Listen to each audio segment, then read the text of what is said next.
I'm George Mason. Thank you for joining us for Good God, conversations that matter about faith and public life. My guest today is the Reverend Michael Waters, and he'll be talking with us about race and religion in Dallas and in America at large.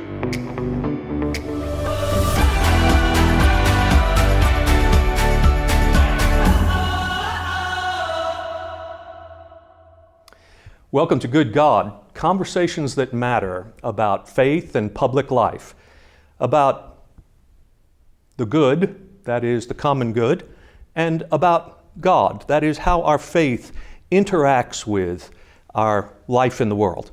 I'm joined today by the Reverend Michael Waters, a good friend and colleague here in Dallas. Michael is the pastor of the Joy Tabernacle African Methodist Episcopal Church, as well as a second church that he's now pastor of. I don't know how you do that. It's hard enough for me to be the pastor of one church, Michael, but also now doing the work of trying to unite two churches in one vision, the other being the historic 100-year-old Agape Temple AME Church. Michael is also the co-chair of Faith Forward Dallas, a multi-faith organization that is looking to bring people together around the public good in Dallas and promote social justice. And so thank you for being here, Michael. It's an honor to have you on our program today. It's an honor to share with you, and I want to also thank you for the tremendous work that you do, not only within Dallas, but across the nation. It's an honor to call you friend and to serve as a co-laborer with you in acts of peace and justice. Wonderful. Well, Michael is a real prophetic minister of the gospel of Christ in our community and throughout the country. And Michael has written a book called Stakes is High. The subtitle is Race, Faith, and Hope for America. And it seems that here in Dallas, at least, every time questions of race or social justice are involved, Michael, you are always ready to be there to show up, to speak up, and to help lead for the cause of justice, and not just for justice to be done, but for peace to be made through justice. Stakes is High is a compilation of a number of your writings that you brought together over the past couple of years, and it comes, interestingly, from the title of a song, a hip-hop song by De La Soul, in which he talks about the importance of the Black experience in America today. And I'll just quote a couple of lines from it, if I may. He says, "Let me tell you what it's all about. A skin not considered equal, a meteor has more right than my people. Neighborhoods are now hoods because nobody's neighbors, just animals surviving with that animal behavior." Mm-hmm. Tell me about the interaction for you between hip-hop as a musical genre, its lyrics, its culture, and all of that, and your call as a minister of the gospel.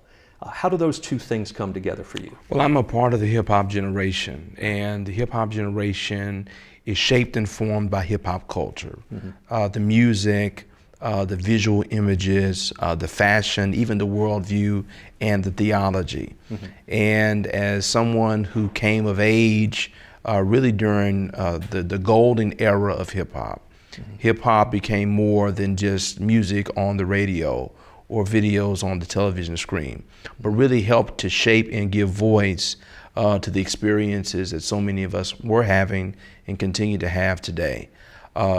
Chuck D from Public Enemy once said that hip-hop was a CNN of the hood.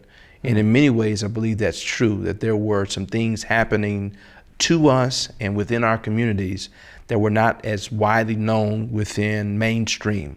And so you had these urban prophets, if you will, mm-hmm. who were speaking about racial politics, who were speaking about mass incarceration, who were speaking about the war on drugs and how it was impacting urban communities, mm-hmm. In such a way that ultimately the world had to take notice. Right. Throughout the book Stakes is High and in your ministry here in Dallas, we hear you talk about how much of American culture is racialized. Sure.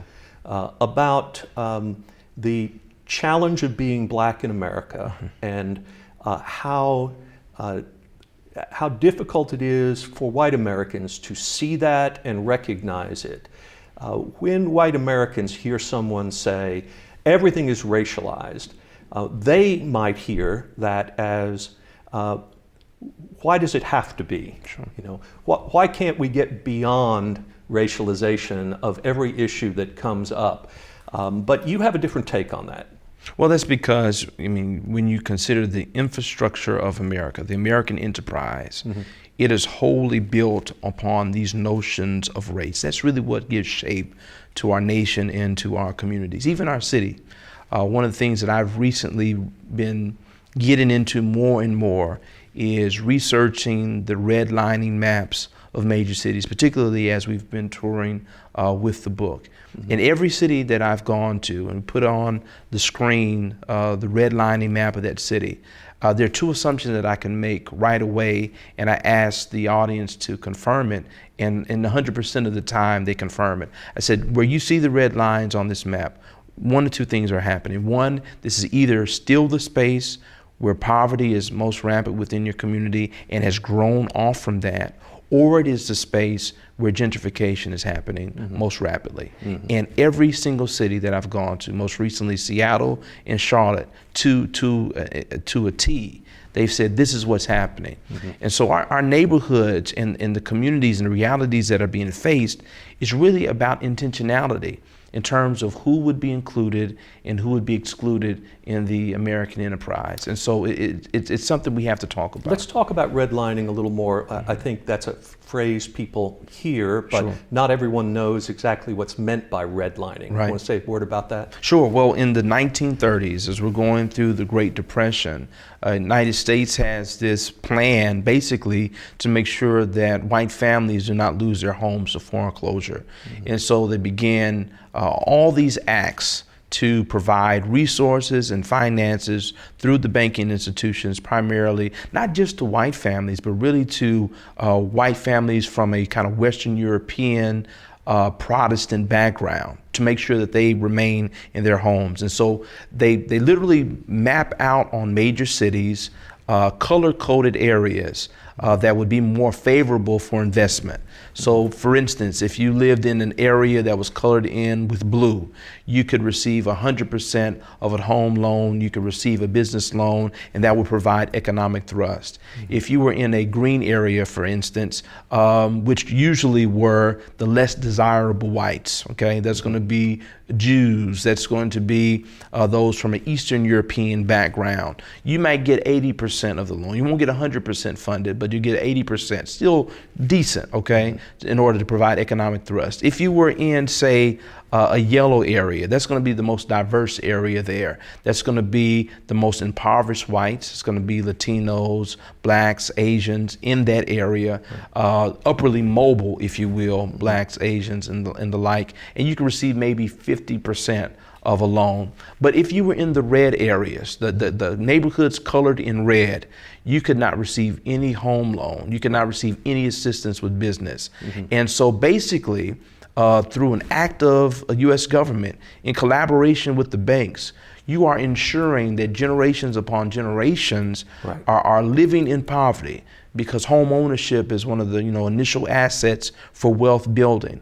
And so even for a city like Dallas today, we lead the nation in single household rental properties. Right. But we also lead the nation, or been high in the nation in terms of childhood poverty, and we lead the nation in concentrated areas of poverty. Right. And so you have to see that the landscape of Dallas and so many major cities was crafted out of this racialized policy Right. that continues to impact us today. And it's really difficult, I think, for many people today to recognize what really happened in the 1930s with this, because we know such a thing could never be accepted today. In other words, you wouldn't have people sitting down around a table today saying, let's look at neighborhoods and be very deliberate about color coding what's possible for who can live where and who can get. I mean, that would be outrageous in our minds today. And yet, we are critical to some extent of those who live in these neighborhoods that are legacies of these very policies, as if why is your neighborhood not generating wealth and positive education, and why is it filled with crime and these sorts of things?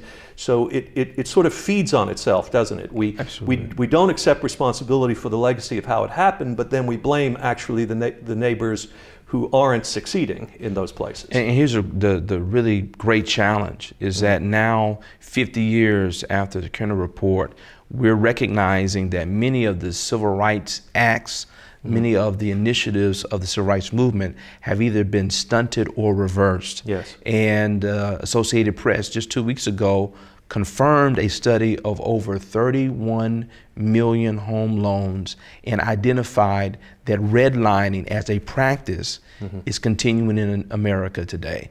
And so it's so important not just to see this as something that happened in the past and leave it in the 1930s.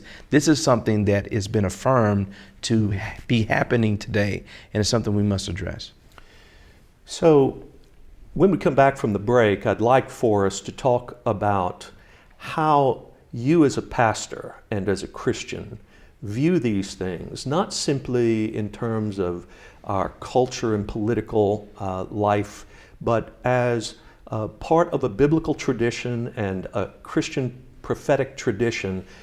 What's the implication of this for you as a human being and for all of us that's rooted in our vision of God and our understanding of what the world is intended to look like? So thanks for the beginning of this. We'll be right back and continue. Faith Forward Dallas at Thanksgiving Square is a broad and diverse coalition of Dallas's faith leaders dedicated to service, hope, and a shared vision for North Texas. Faith Forward Dallas creates and supports a community of respect and compassion for all, sharing in the mission of the Thanksgiving Foundation to heal divisions and enhance mutual understanding. We're back with Michael Waters, Reverend Michael Waters, pastor here in Dallas and a civil rights leader in Dallas as well. Michael, we were talking about the connection between your work prophetically in the community and your work behind the pulpit as well. The connection between your calling as a Christian minister and the work you do outside the church as the church. Say something about that connection for you. What drives you? What motivates your vision of the world? I think there's two things that link together in my experience. One is my family. I come from a legacy of service. Fifth generation ordained minister. For those who were not in ordained ministry, not only did they serve the church, but they served in education, from professors in college to those who served in elementary school, principals and the like, individuals who were engaged in business but had a idea of community building through business, and even those who were activists, those who marched, those who worked in the public realm. And that has been a gift, that has been an inheritance, I believe, passed down through our family, this idea that life is best lived in service to others. And so that's one thing that I embrace, and I hope that I'm just a part of the ongoing chapter in the narrative of our family. The next part is just our rooting within the AME Church. The African Methodist Episcopal Church is the oldest historically black denomination in the Western Hemisphere, and it was really the beginning of the civil rights movement in America. When Richard Allen and others left the St. George's Methodist Church in Philadelphia to really begin a new church, it was because they were being treated as second-class citizens within the church. They were not black separatists, but they were one who wanted to affirm their humanity in the presence of God. And so they began this movement, really, that has birthed such leaders as Rosa Parks and others as part of that continuum of faith and justice. And so my connections denominationally with that legacy and understanding that work, even to Brown Chapel AME Church in Selma, Alabama, and the work there, and my family, those things come together to really guide and push my understanding of our call to serve and to work in the world to bring about peace and justice. You know, when I reflect upon my own sense of call, it was initially a call that I think was rooted in my commitment to Jesus Christ and the gospel of salvation. But initially, it was more about wanting people to have a personal experience of their faith and a confident assurance of what would happen when they die. But over the course of years, and the more you wrestle with the actual biblical text and understand the history of the faith, both the faith that comes to us from the story of Israel and in the early church, it becomes so much clearer that God is coming to us and wants to bring heaven to earth more than just deliver some people from earth to heaven. Absolutely. That our faith is about, it's rooted in the story of Israel, in fact, that has those who are marginalized and oppressed by other human beings being heard in their cries and being delivered for freedom's sake. And then even in the New Testament, where you have this recognition that one group, those Jews who believed in Jesus, had to sort of give way of privilege, in a sense, to the Gentiles, and recognize that all the barriers of distinguishing between people, Jews from Gentiles, males from females, slaves from free, all of these barriers had to fall. And it really changes your view, doesn't it, of what is our work about? That somehow this work is a prophetic work of God wanting to see that we can look at each other and in all of our differences, see the humanity of each person being a child of God and flourishing. You know, these things are hidden in plain sight. I mean, it's Jesus saying the kingdom of God is at hand. Yes. It is the prayer taught to all of us. Yes. Thy kingdom come, thy will be done on earth as it is in heaven. It is the names of God as Emmanuel, God who is with us. Yes. It is the Johannine gospel text Right. that tells us that the Christ came and tabernacled among us, Yes. right? There is this intimacy in relationship with God and with each other. It's Jesus' prayer in Gethsemane, Right. that you would be one together Right. as I am one with God in heaven. And that's the urgency of this moment. It's not this escapism. It's not this race to heaven.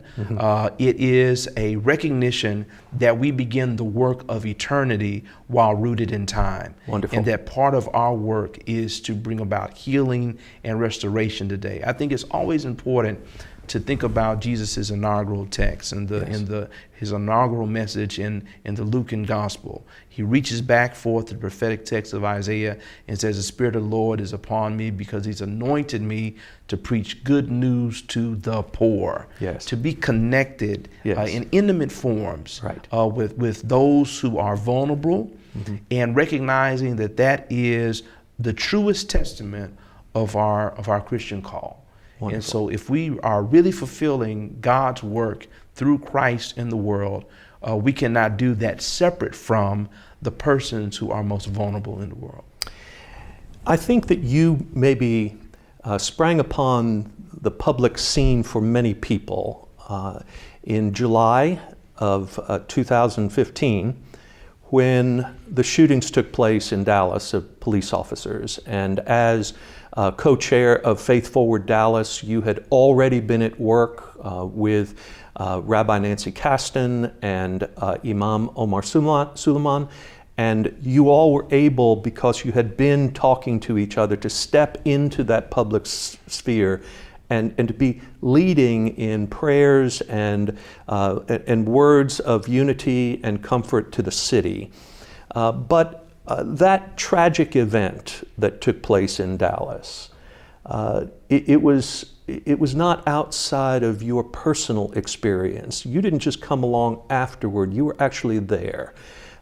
Tell us what brought about the march and the rally that then turned tragic that day. Absolutely. Well, unfortunately, we had been meeting for rallies and for marches because of the number of individuals who were very publicly killed in encounters with police. And so this has been going on for a few years prior to July of 2015. We were there particularly on that night, July 7th, because of the harrowing week we had experienced in witnessing the brutal deaths of Alton Sterling in Baton Rouge and Philando Castile up north. Right. And those images arrested us, Yes. tormented us. And I was really heading out of town for a conference, and I received a call from those who were organizing and said, if you would, we need you to come and share a word. And, honestly, I thought that, we'll be a few persons gathering. It was after Alton Sterling had died. Probably won't be a large group. We'll share some words, and then, we'll go back to our organizing at a later time. Well, before then, the march happened, the images of Philando Castile came. And what was anticipated initially to be a very small group swelled to become much larger. And the energy present there was one of great sorrow. There was anger, but there was just a heaviness in that moment. And I was invited to speak, and I shared some words, and afterwards, the organizer said, we need to march the people. And I understand that. The people were there. It was a very positive presence there. People were invited to get involved in movement, to join in organizations, to donate their support in other areas. The police said, we will march you, we will support the march. And there was an immediate collaboration. A lot of people don't know this from July 7th. That was a remarkable thing, Yeah, actually, there was wasn't an it? immediate collaboration between the organizers and the police to ensure everyone was safe. The police said, there's too many of you to just march on the sidewalk. We'll move you into the street. The police were phenomenal in pausing the march to make sure the intersections were clear. And we went to the Red Courthouse, and there, I guess the preacher in me recognized that we had not had a moment of silence, a moment of prayer during our time together. And so I invited the crowd to have that moment of time to reflect and to pray. And then it kind of offered a benediction, and with the instruction of police officers, disperse individuals. And it's literally as individuals were on their way home that the gunfire begins. Yeah. And it was chaos. Right. And I also want to make this statement because it's very important.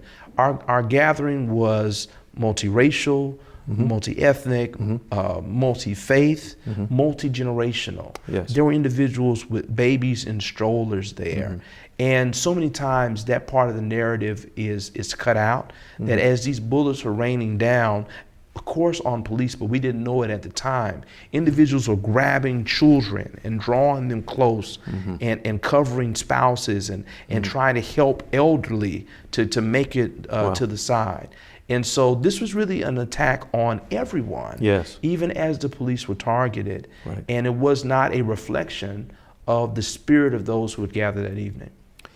So in the immediate aftermath, there were tremendous gatherings, both at Thanksgiving Square and then at the Meyerson. Was it the Meyerson? Yes, I think when Presidents Bush and Obama Yes. were there. And there was an outpouring of attempt to bring people together and of goodwill and healing and prayer and the like. We also saw, though, I think, the impact of what happens when law enforcement is targeted in this way.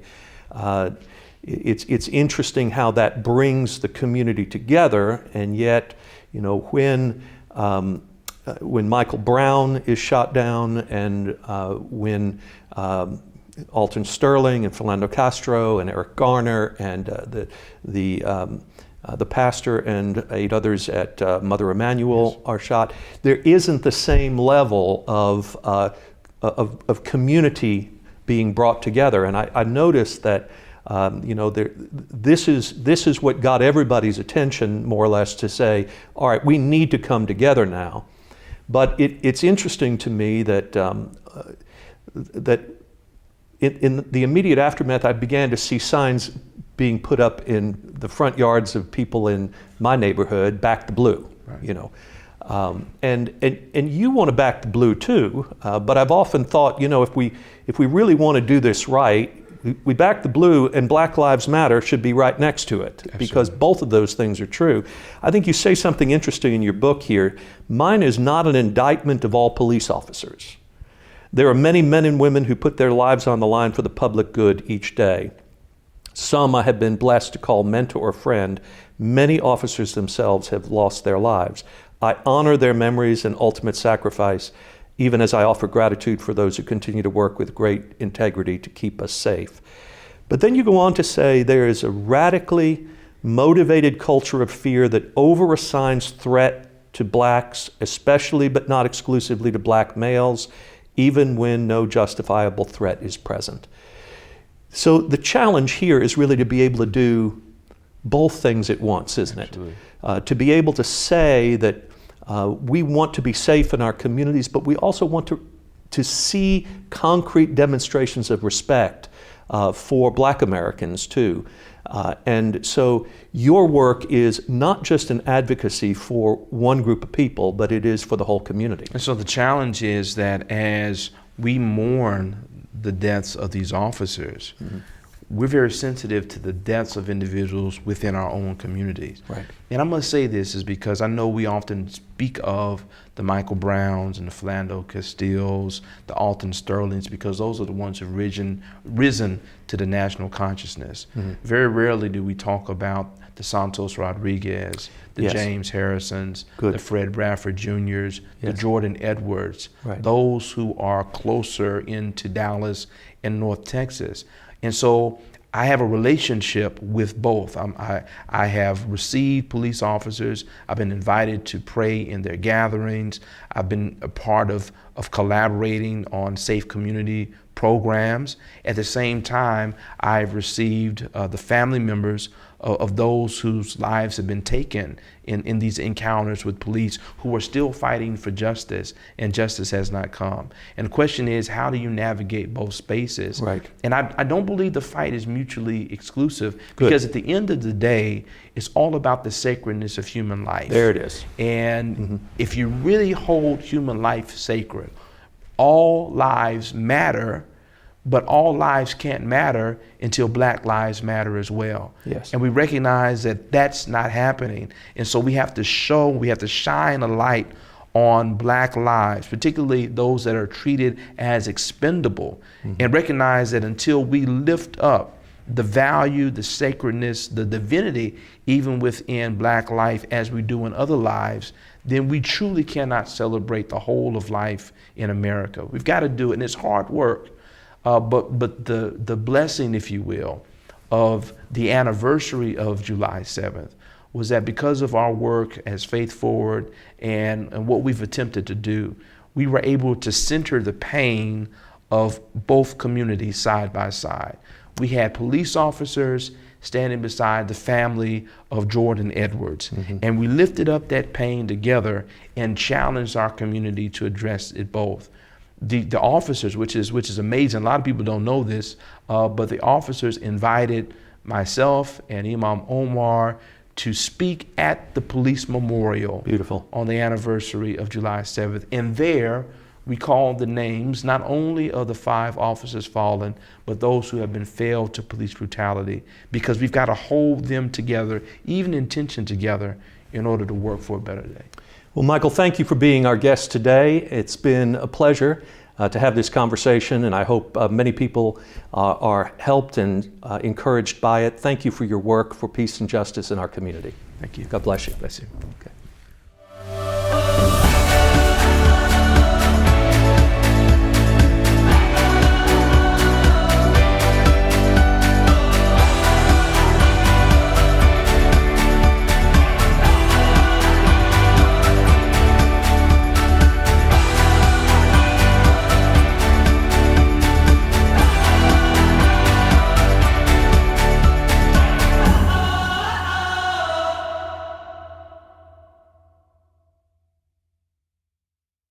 Faith Forward Dallas at Thanksgiving Square is a broad and diverse coalition of Dallas's faith leaders dedicated to service, hope, and a shared vision for North Texas. Faith Forward Dallas creates and supports a community of respect and compassion for all, sharing in the mission of the Thanksgiving Foundation to heal divisions and enhance mutual understanding.